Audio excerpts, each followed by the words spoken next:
Hello, traders. FX Pip Collector here. Today is Tuesday, August 12th, and this is my analysis for the US dollar yen, and we are on the 4-hour time frame. So we have CPI inflation data coming out this afternoon in the New York session, and that is a very big news event for SOAR, so definitely make sure to pay attention to the dollar pairs for that.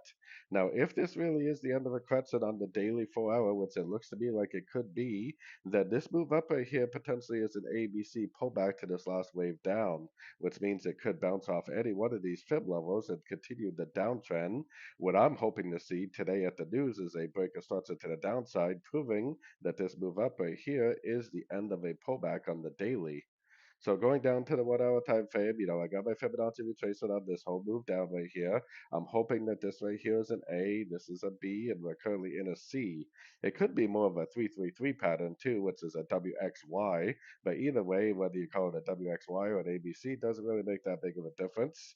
I am definitely waiting for nice Fibonacci bounces, nice engulfing moves to the downside for more potential sorting opportunities. I think there's a good chance that today's news hopefully could cause a nice short on the dollar and a nice short on pairs like the dollar yen. So, anyways, don't forget to check out my website linked over here in the corner. And as always, thank you for watching and happy trading.